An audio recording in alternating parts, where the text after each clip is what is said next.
And during COVID-19, the City Council has enacted some of the most progressive family first legislation to protect fellow Angelenos, particularly the working class and the working poor, who will need us more than ever. And in Los Angeles, we have more renters and homeowners, many who have very little savings to be able to live by. Los Angeles and the Los Angeles City Council has enacted one of the most robust and legally defensible eviction moratoriums in the nation during this pandemic. If you can pay rent, you should. You should be able to pay back your rent, and you should be able to work with your landlord to be able to make payments accordingly.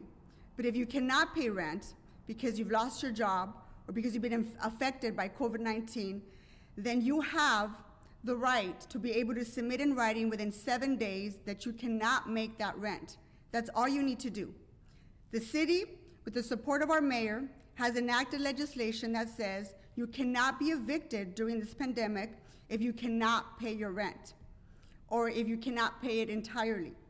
And we give you about 12 months to be able to repay it back once the pandemic is over.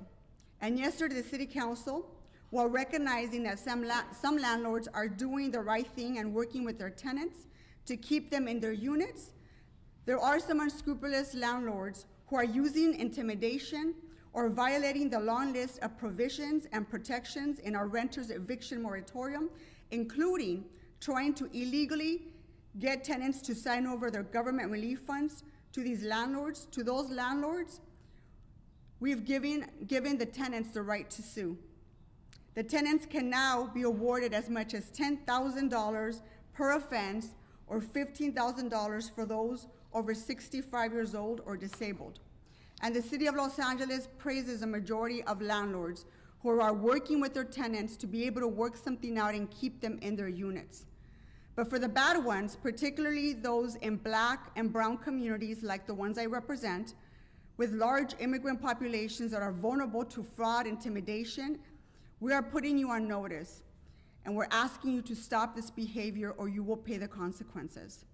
The City Council voted yesterday to expand the mayor's executive order to freeze rents on RSO units until a year after the emergency is lifted. That covers 75% of the rental market here in the City of Los Angeles. And along with the units 15 years or older, with rent hike limitations that the state implemented in January 1st of 2020, about 96% of Los Angeles rental units are now covered by either our RSO freeze or AB 1482.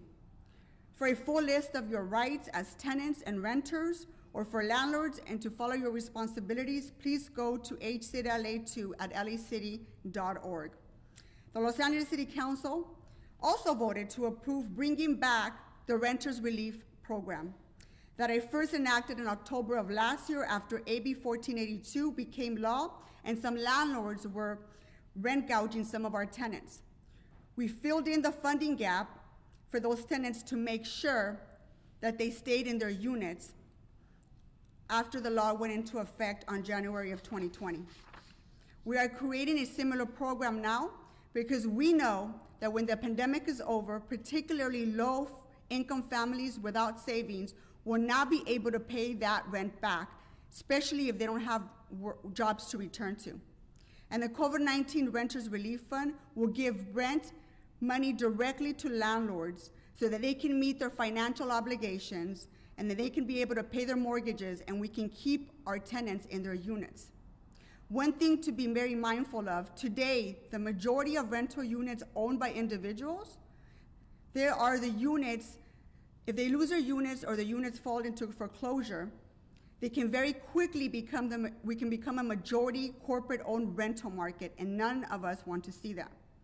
While we've done everything that we can, neither the mayor or the Los Angeles City Council has the legal authority or the financial ability to do more, as much as we want to.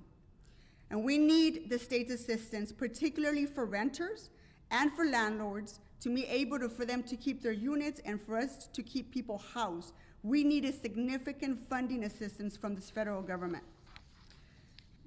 Los Angeles' very own Congresswoman Maxine Waters and Senator Sherrod Brown have both introduced legislation to provide $100 billion in renters relief funds to make sure that cities like Los Angeles does not collapse when we don't have true dollars to be able to assist people with their rent or keep people from losing their property.